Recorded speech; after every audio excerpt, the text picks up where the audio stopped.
AKTU के exams के लिए अभी भी YouTube के रैंडम वीडियोस देख रहे हो? मुझे भी वही प्रॉब्लम थी। फिर मैंने डाउनलोड किया यूनिक सीरीज ऐप जो AKTU के सिलेबस के हिसाब से बना है। अब हर सब्जेक्ट एकदम इजी लगता है। यहाँ मिलते हैं जो वीडियो लेक्चर्स, नोट्स और प्रीवियस ईयर पेपर्स, सब AKTU सिलेबस के अकॉर्डिंग। बेस्ट पार्ट, पहली परचेज पे 20% ऑफ भी है। बस कोड यूज करो, सेव 20। डाउनलोड करो अभी Unique Series app, smart students की choice. Hello everyone, welcome to Unique Series. My name is Bhavna और आज हम यूनिक सीरीज पे एक नया सब्जेक्ट स्टार्ट करने वाले हैं, that is your environmental engineering. चलिए बिना देरी के स्टार्ट करते हैं हमारा सब्जेक्ट। सबसे पहले जानेंगे एनवायरमेंट क्या होता है।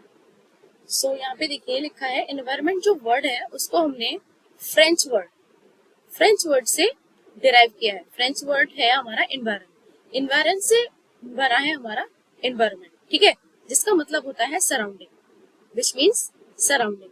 सराउंडिंग मतलब हमारे चारों ओर का वातावरण, जिसमें सारे ही living and non living things आ जाते हैं, जैसे कि plants, animals, micro organism, air, sunlight, water etcetera, ठीक है।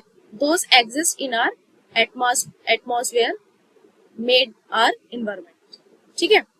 चलिए नेक्स्ट आप ये देखिए, ये पॉइंट्स जो लिखे हुए हैं इन सबको हम डिटेल में सब्जेक्ट में पढ़ने वाले हैं। जैसे सबसे पहला पॉइंट है आपका sources of water. Sources of water आप सभी को पता होंगे, what are the sources of water. So हमारा सबसे नेचुरल सोर्स ऑफ वाटर जो होता है वो होता है रेन, ठीक है। Rain is the natural source of water. उसके बाद हमारी रिवर आ गया, ठीक है, ponds, lakes, tube wells etcetera etcetera. Next है हमारा वाटर डिमांड। वाटर डिमांड क्या होता है? तो वाटर डिमांड से मतलब होता है द डिमांड ऑफ वाटर, और you can say the requirement of water for पर पर्सन पर डे। एक दिन में एक पर्सन को कितना वाटर रिक्वायर्ड होता है, that is known as your water demand, ठीक है। इसको भी हम बहुत डिटेल में पढ़ने वाले हैं और सारे ही फॉर्मूलेज इसके पढ़ने वाले हैं। नेक्स्ट है आपका quality of water. Quality of water से मतलब होता है आपकी फिजिकल क्वालिटी, ठीक है, केमिकल क्वालिटी और biological parameters of the water, ठीक है। फिजिकल जो हम अपने सेंसेस के थ्रू सेंस कर सकते हैं, केमिकल क्वालिटीज और बायोलॉजिकल, सबको आप डिटेल में पढ़ने वाले हैं इस सब्जेक्ट में। नेक्स्ट है आपका पाइप्स एंड जॉइंट्स, यानी सोर्सेज ऑफ वाटर से लेके जो वाटर सप्लाई हमें करना है कहाँ तक, डिस्ट्रीब्यूशन सिस्टम तक, यानी जहाँ पे पानी की रिक्वायरमेंट है तो वहां तक ले जाने के लिए कुछ ना कुछ मीन्स या मीडियम का यूज करेंगे। वो मीन्स और मीडियम्स आपके हैं पाइप्स एंड जॉइंट्स। इनको भी हम डिटेल में पढ़ने वाले हैं कि कौन कौन से पाइप्स होते हैं, कौन कौन से जॉइंट्स होते हैं, ठीक है। नेक्स्ट है आपका treatment of water. Next is treatment of water. अच्छा, हम सभी को पता है हमारी अर्थ पर बिल्कुल ही प्योर वाटर अवेलेबल नहीं है, ठीक है, तो हमें उसकी प्योरिटी के लिए कुछ ना कुछ ट्रीटमेंट करने होंगे। सो ये हम पढ़ेंगे ट्रीटमेंट्स ऑफ वाटर में, ठीक है, जहाँ पर बहुत सारे स्टेप्स पढ़ेंगे आप, डिसइंफेक्शन, सेडिमेंटेशन, कोगुलेशन एक्सेट्रा, ठीक है। नेक्स्ट है आपका सर्विस रिजर्वॉयर। सर्विस रिजर्वॉयर क्या होता है? सर्विस रिजर्वॉयर यानी कि वो रिजर्वॉयर जिसमें हम वाटर को स्टोर करके रखते हैं। सर्विस रिजर्वॉयर में वाटर को स्टोर करके रखा जाता है, ठीक है। नेक्स्ट है आपका डिस्ट्रीब्यूशन सिस्टम। डिस्ट्रीब्यूशन सिस्टम यानी कि वाटर की सप्लाई करने के बाद उसको डिस्ट्रीब्यूट करना पूरे ही एरिया में, ठीक है। चलिए सब्जेक्ट आगे स्टार्ट करने से पहले हम देख लेते हैं कि एनवायरमेंटल इंजीनियरिंग क्या होती है, उसका क्या स्कोप है और क्या उसकी इम्पोर्टेंस है। तो सबसे पहले एनवायरमेंट इंजीनियर्स जो होते हैं उनका काम क्या होता है? The main task of environmental engineer is to protect public health by protecting, preserving and enhancing the environment.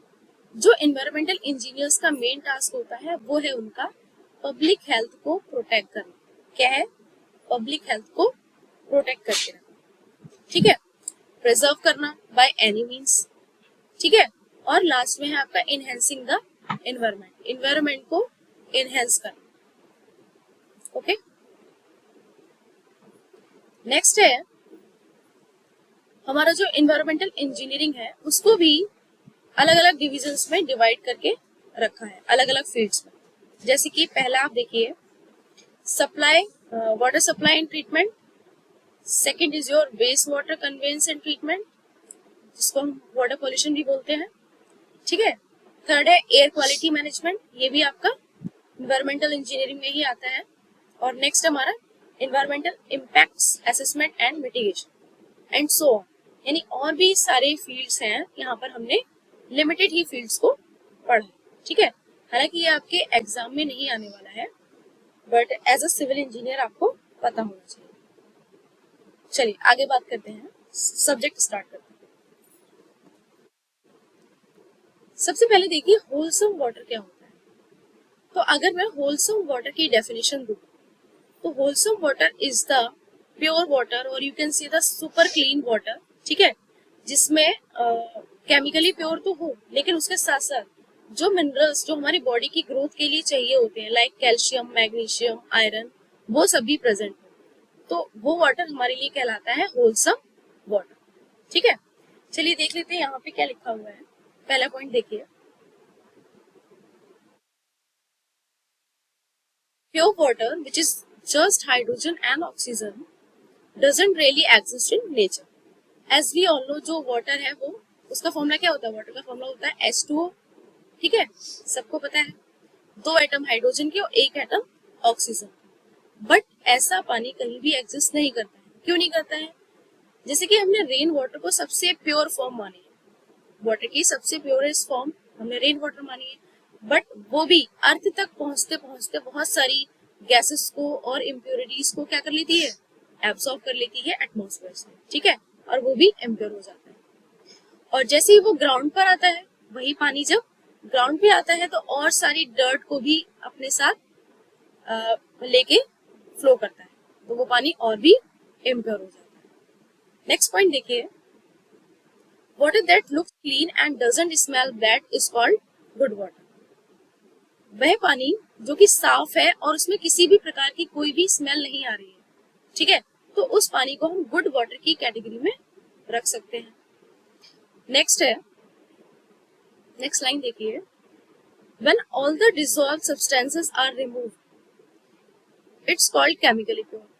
अब जो हमारा गुड वाटर था, अगर हम उसमें अब क्या कर दें, जो डिसॉल्व सब्सटेंसेस है उनको भी क्लीन कर दें, तब जो हमारा वाटर मिलेगा that will be your chemically pure water. But जब उसको केमिकली प्योर बनाएंगे तो उसमें क्या होगा, वो मिनरल्स को भी रिमूव कर देगा, लाइक आपके calcium, magnesium, iron, zinc etcetera, ठीक है, इनको भी रिमूव कर देगा अपने साथ साथ, जो कि हमारी बॉडी के लिए बहुत ही ज्यादा जरूरी है, उनको भी रिमूव कर देगा।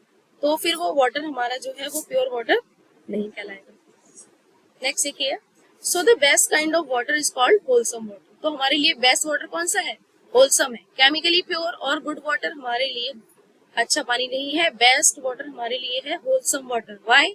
Because it has a small amount of helpful minerals and no harmful stuff. Chemically pure water might be super clean, but it can be harsh and is not best for drinking. तो wholesome water वो small amount of water है जिसमें minerals भी हैं, helpful minerals भी present है और कोई हार्मफुल स्टफ नहीं है। केमिकली प्योर वाटर आपका सुपर क्लीन तो हो सकता है, लेकिन वो ड्रिंकिंग के लिए बेस्ट नहीं माना जाता। ठीक है, आई होप आप सबको होलसम वाटर समझ में आया होगा। नेक्स्ट बात कर लेते हैं टाइप्स ऑफ वाटर की। तो यहाँ पे आप देखिए, सबसे पहला है पोर्टेबल वाटर। इसको 2 बार, चलिए इसको नहीं पढ़ेंगे।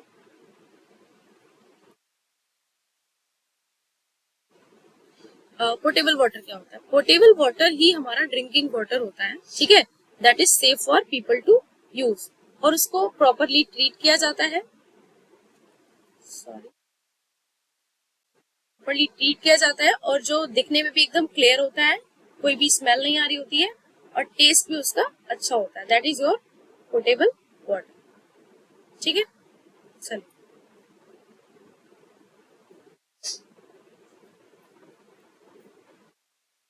नेक्स्ट है फ्रेश वाटर। फ्रेश वाटर क्या होता है? फ्रेश वाटर हमारा नेचर में पाया जाता है, ठीक है, जैसे कि रिवर्स हो गई, लेक्स हो गए, ponds, wetlands, ice and underground, and it has very little salt in it. जो हमारा फ्रेश वाटर होता है वो नेचर में मिलता है, जैसे कि रिवर्स हो गई, lakes, pond, wetland, ice and underground, और इसमें बहुत ही कम मात्रा में आपको सॉल्ट देखने को मिलेगा। ठीक है, नेक्स्ट है salt water. You know very well, जो सी वाटर होता है वही हमारा सॉल्टी वाटर होता है। नेक्स्ट है हमारा ब्रैकिश वाटर। ब्रैकिश वाटर क्या होता है? फ्रेश वाटर और सॉल्टी वाटर के बीच का जो पानी होता है, ठीक है, that is your brackish water, जो ना ही ज्यादा सॉल्टी होता है, ठीक है, और ना ही ज्यादा फ्रेश होता है। लाइक देखिए इसमें लिखा है, this water is a mix between fresh water and salt water, it's saltier than fresh water but not as salty as sea water. Sea water के इतना सॉल्टी नहीं होता है और ना ही फ्रेश वाटर के इतना फ्रेश होता है। ठीक है, चलिए नेक्स्ट हार्ड वाटर। अच्छा, हार्डनेस भी आप इस सब्जेक्ट में पढ़ेंगे। हार्डनेस क्या होता है, कैसे रिमूव करते हैं, कितने टाइप्स की हार्डनेस होती है, ये सब हम इस चैप्टर में पढ़ने वाले हैं। अभी पढ़ते हैं कि हार्ड वाटर है क्या। Hard water has a lot of minerals, specially calcium and magnesium. जो वाटर जिसमें हमारा क्या प्रेजेंट हो, कैल्शियम एंड मैग्नीशियम, जिसमें ज्यादा मिनरल्स प्रेजेंट हो, वो वाटर हमारा हार्ड वाटर कहलाता है। अच्छा, इसके नुकसान क्या है? These minerals leaves spot on dishes और make soap less effective. Dishes और make soap less effective, what does it mean? जो आपके यूटेंसिल्स होते हैं उन पर ये स्पॉट यानी कि स्टेन छोड़ देता है, और जो आपका सोप है उसके इफेक्ट को कम कर देता है। फोम नहीं बनेंगे आपके सोप में, फोम नहीं बनेंगे अगर आपका वाटर ज्यादा हार्ड होगा। Next soft water. Soft water is just opposite of hard water. अगर हम मिनरल्स की क्वांटिटी कम कर देते हैं हार्ड वाटर में, तो वो हमारा सॉफ्ट वाटर बन जाता है। ठीक है, और ये बहुत ही जेंटल होता है स्किन पे and works well with soap also. Soap के साथ भी अच्छा काम करता है और हमारी स्किन के लिए भी अच्छा होता है। नेक्स्ट है distilled water. I think you are aware of the distilled water. Distilled water जो होता है सबसे प्योर फॉर्म का वाटर होता है। इसको किया जाता है, नेचुरली एग्जिस्ट नहीं करता है, प्योर किया जाता है। It is made by boiling water into steam and then cooling it back into liquid, leaving impurities behind. Distil water जो होता है उसको हम बॉईल करते हैं, फिर उसकी स्टीम को कूल करते हैं, उसके बाद अगेन उसको लिक्विड में कन्वर्ट करते हैं। ठीक है, और उसकी जो इम्प्योरिटीज होती है वो निकल जाती है, तब जो हमें वाटर मिलता है that is your distilled water. Okay, next है आपका वेस्ट वाटर। वेस्ट वाटर क्या होता है?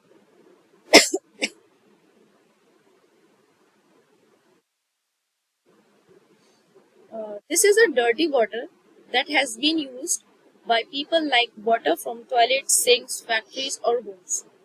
हमारे घर से, फैक्ट्रीज से और टॉयलेट से निकलने वाला जो पानी होता है उसे हम बोलते हैं वेस्ट वाटर। ठीक है, ये जब तक सेफ नहीं होता जब तक हम इसको क्लीन नहीं कर लेते, मतलब इसको क्लीन करके यूज किया जा सकता है।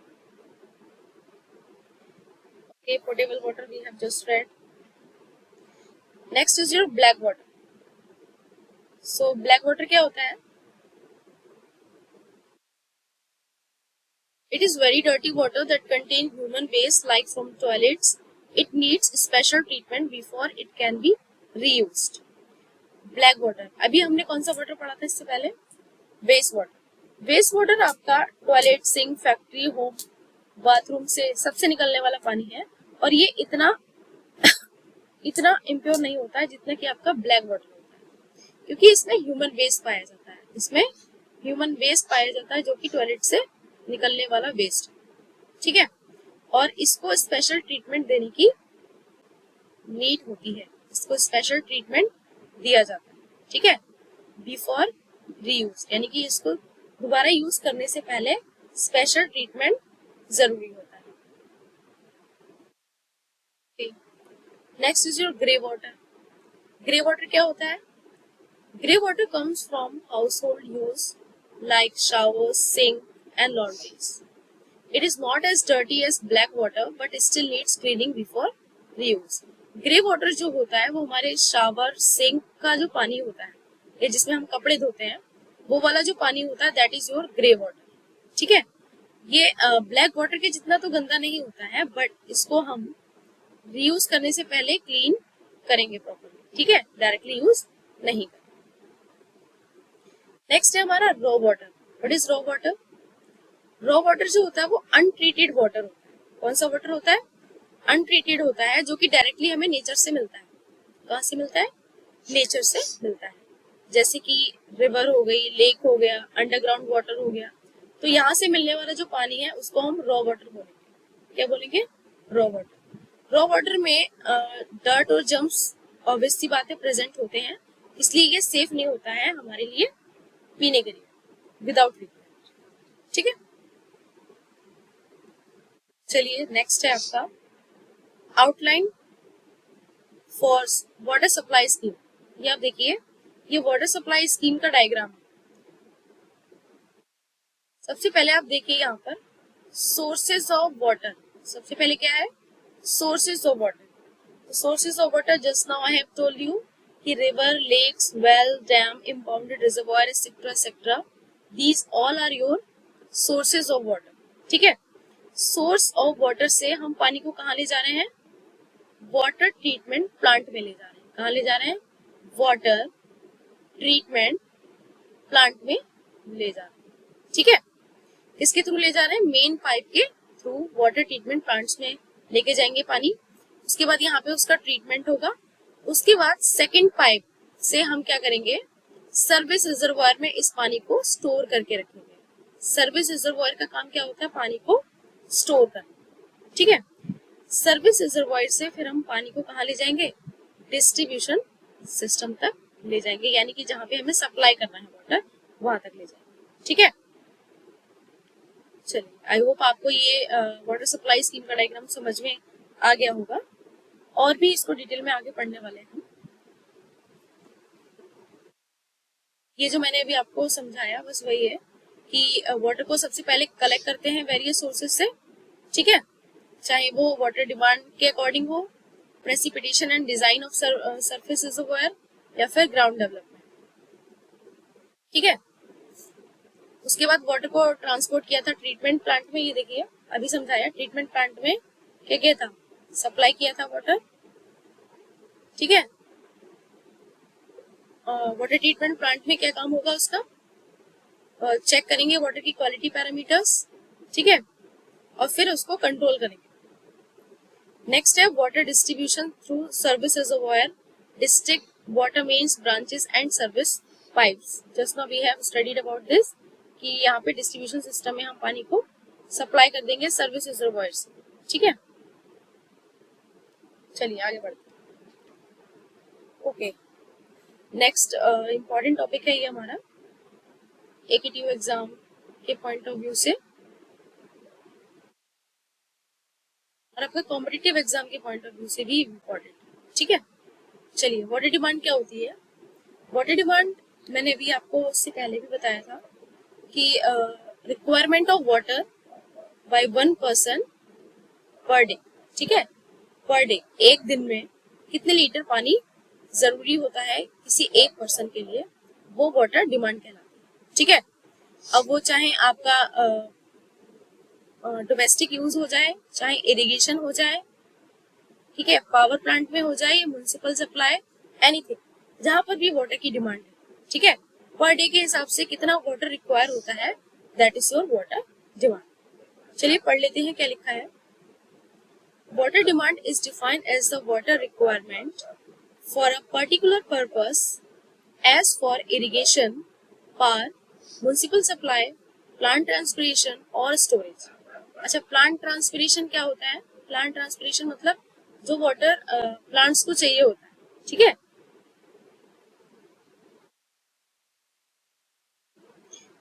एंड और स्टोरेज. ठीक है, तो ये वाटर की रिक्वायरमेंट्स हो गई. While designing the water supply scheme for a town और city, it is necessary to determine the total quantity of water required for various purpose by the city. जैसे कि अभी हमने ये वाटर सप्लाई स्कीम देखी, ठीक है, यहाँ से वाटर को आप ट्रांसफर कर रहे हो और डिस्ट्रीब्यूशन सिस्टम तक पहुंचा रहे हो, तो कितना वाटर आखिर में आप पहुंचा रहे हैं। तो ये कैसे पता लगेगा, ये पता लगेगा जब हमें वाटर डिमांड पता होगी कि वाटर की डिमांड कितनी है, ठीक है। वाटर की डिमांड क्या होगी, इसके अकॉर्डिंग ही हम पानी को सप्लाई करेंगे। ओके, ये देखिए वेरियस डिमांड्स, कौन कौन सी डिमांड है।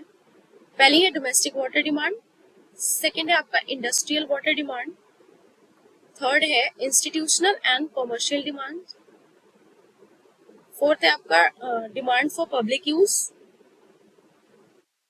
नेक्स्ट आपका फायर डिमांड, और फिर आपका लॉसेज एंड वेस्ट। चलिए सबको डिटेल में वन बाय वन कवर करते हैं।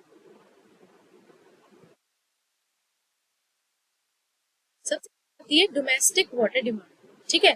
तो domestic water demand, as you all aware about the domestic water demand, घर में जो पानी की रिक्वायरमेंट होती है, घरों में जो पानी की रिक्वायरमेंट होती है, चाहे वो ड्रिंकिंग के लिए हो, बाथिंग के लिए हो, कुकिंग के लिए हो, वॉशिंग के लिए हो, ठीक है, वॉशिंग यूटेंसिल्स और क्लोथ्स एंड हाउसेस, और flushing of water closet, water closet के फ्लशिंग के लिए जो पानी की रिक्वायरमेंट होती है, वो सारी कहाँ आती है, आपके डोमेस्टिक वाटर डिमांड में आती है, ठीक है।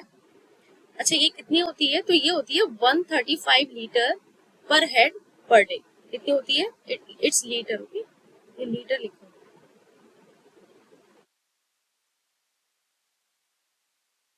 तो इसको आप एलपीसीडी भी बोल सकते हैं, ठीक है, एलपीसीडी।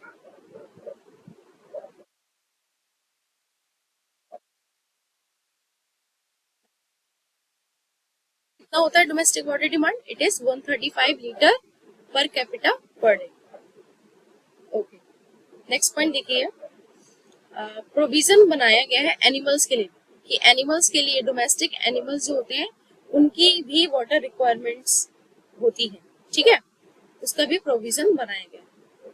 नेक्स्ट है, जो डोमेस्टिक वाटर डिमांड है वो मेनली डिपेंड करती है आपकी हैबिट्स पे, सोशल स्टेटस पे, ठीक है, क्लाइमेटिक कंडीशंस पे और कस्टम्स ऑफ द पीपल पे। How it is depend, suppose if we talk about the social status, तो जो हाई इनकम ग्रुप वाले लोग जो होते हैं, हाई इनकम ग्रुप के जो पीपल होते हैं, या फिर बोल सकते हैं जहाँ पर फ्लशिंग सिस्टम अवेलेबल होता है, तो उन लोगों को ज्यादा वाटर की रिक्वायरमेंट्स होती है in comparison to low income group. जो लो इनकम ग्रुप वाले लोग जो होते हैं उनको वाटर की रिक्वायरमेंट्स कम होती है in comparison to high income group, ठीक है।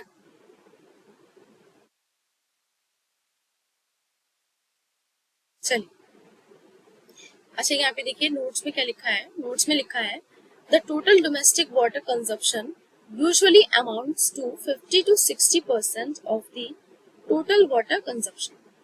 यानी कि जो डोमेस्टिक वाटर डिमांड होती है वो टोटल डिमांड का 50 से 60% तक होता है। यानी टोटल वाटर जितना कंज्यूम हो रहा है, ठीक है, वाटर डिमांड, उसमें 50 to 60% जो वाटर है वो हमारा डोमेस्टिक वाटर, ठीक है। चलिए नेक्स्ट, यहाँ पे देखिए, यहाँ पे total quantity high income group और लो इनकम ग्रुप की दिखाई गई है, आप देख सकते हैं। जैसे कि ड्रिंकिंग के लिए, तो जो फुल फ्लशिंग सिस्टम, यानी कि हाई इनकम ग्रुप की बात हो रही है यहाँ पे, इसकी बात हो रही है, हाई इनकम ग्रुप की बात हो रही है।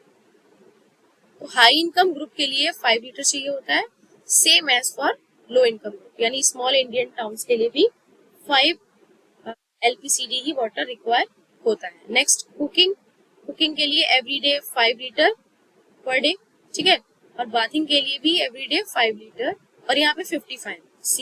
सी the variation in high income group to low income group.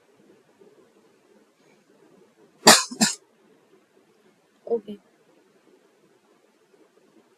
Next है वॉशिंग क्लोथ्स। वॉशिंग क्लोथ्स में जो हाई इनकम ग्रुप है वहां पे 75 लीटर और यहाँ पे 20 litre. Washing of utensil, here it is 25 and here it is 10. Washing and cleaning of houses and residence, here 15 and here is 10. Lawn watering and gardening, यहाँ पर चाहिए हमें 15 और यहाँ पर not applicable. ठीक है. Flushing of water closet, here we need 45 and here we need 10 LPCD.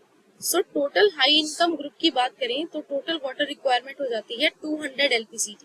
कितनी हो जाती है? 200 LPCD हो जाती है. और लो इनकम ग्रुप की बात करें तो यहाँ पर हो जाती है 135 लीटर पर कैपिटा. ठीक है, या you can say LPCD 135 LPCD. ये जो टेबल है आप देख रहे हो, ये हमारा IS कोड 1172 टू 1993 के अकॉर्डिंग हमने किया.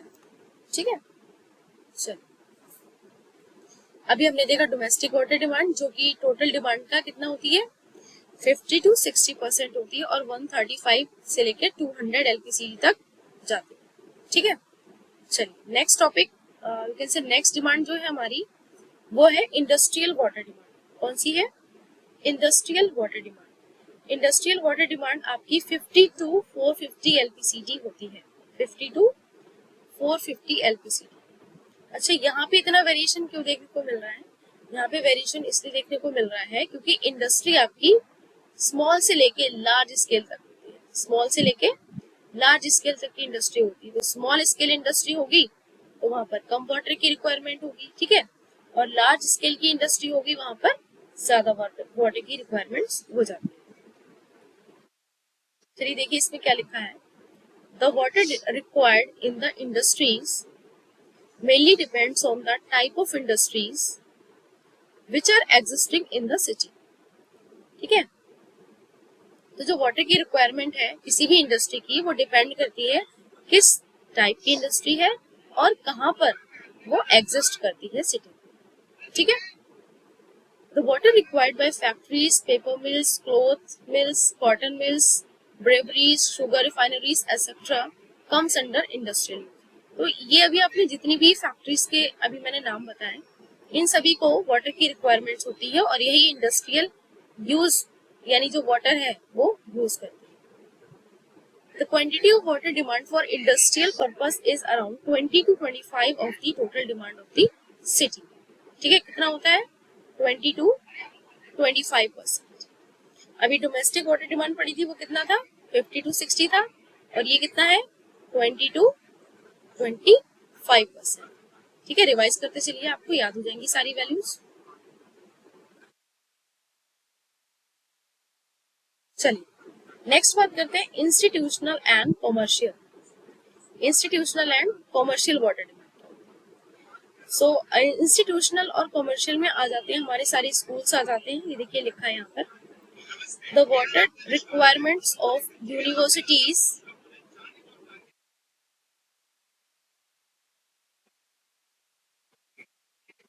schools, temples, cinema houses, railway and station etc. comes under this category.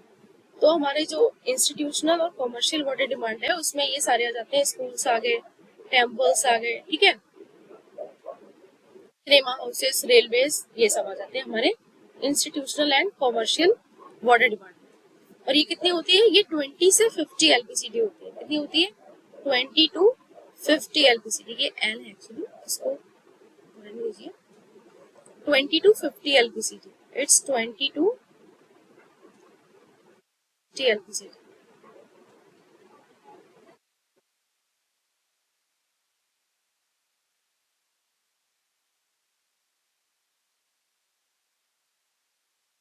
Right? चलिए नेक्स्ट कर लेते हैं पब्लिक यूज की.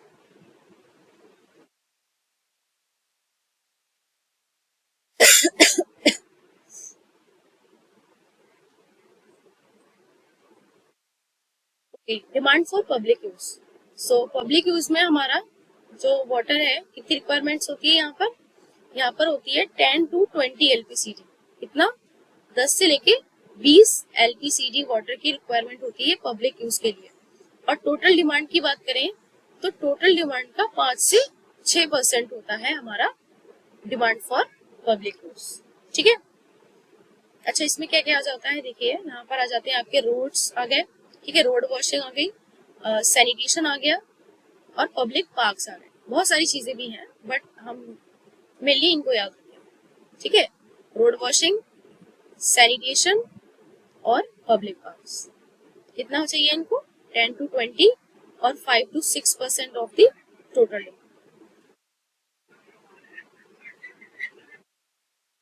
नेक्स्ट बात करते हैं fire demand. What is fire demand?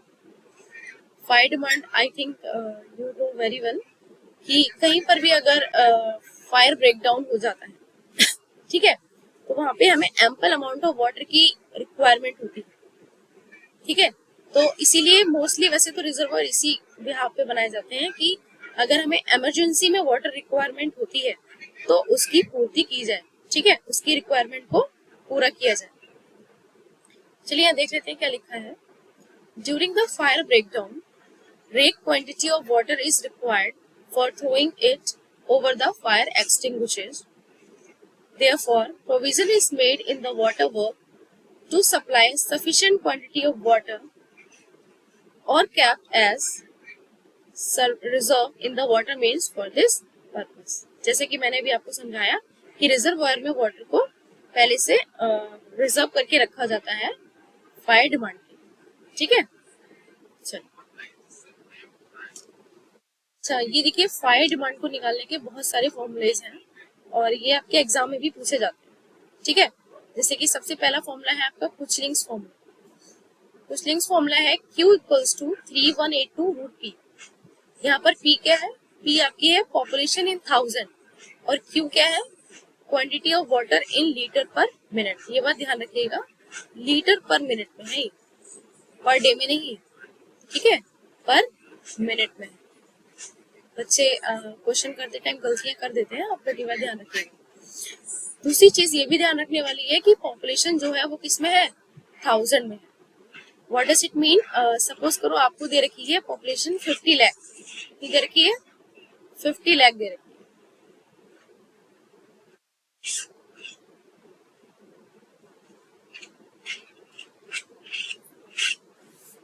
ठीक है, तो आप क्या करेंगे, 50 लाख को नहीं रखेंगे, आप इसको क्या करेंगे 1000 से डिवाइड कर लेंगे। 1000 से डिवाइड करने के बाद जो आंसर आएगा उसको आप यहाँ पर पुट करने वाले हो वैल्यू। ठीक है, चलिए नेक्स्ट है आपका बर्स्टन्स फॉर्मूला। बर्स्टन्स फॉर्मूला है आपका 5663 रूट पी। क्या है, Q equals to 5663 root P. Same Q आपका क्वांटिटी ऑफ वाटर है इन लीटर पर मिनट और P आपकी पॉपुलेशन। अच्छा बात आती है कि क्वेश्चन में कौन सा यूज करेंगे आप, तो सॉरी एग्जाम में कौन सा यूज करेंगे अगर आता है तो आप कुचलिंग्स का फॉर्मूला यूज करिए। अगर उन्होंने स्पेसिफिकली नहीं बताया है आपको कि आप कौन सा फॉर्मूला यूज करें, तो आप कुचलिंग्स के फॉर्मूले को ही ज्यादा इंपॉर्टेंस दें। नेक्स्ट आपका फ्रीमैन्स फॉर्मूला। फ्रीमैन्स फॉर्मूला क्या है, फ्रीमैन्स formula is 1136 P by 5 plus 10। क्या है, 1136 P by 5 plus 10। ठीक है, ये आपका फ्रीमैन्स फॉर्मूला। यहाँ पर सेम Q आपका है quantity, water quantity in litre per minute and P is your population in 1000। It is nothing, you don't have to remember this, just remember this formula and these values of Q and P। Okay, next formula है आपका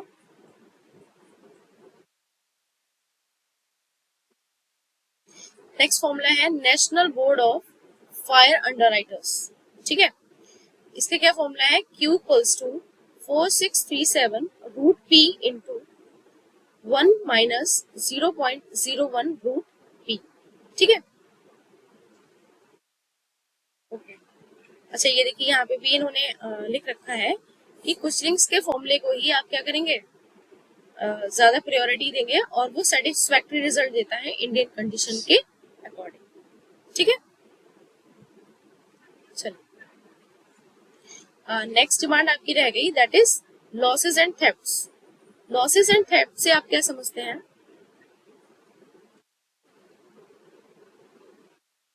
losses and theft से यहाँ पर सबसे पहले ये देखिए कितना होता है। लॉसेस एंड थेफ्ट के लिए 10 से 15% वाटर की रिक्वायरमेंट होती है। कितनी होती है?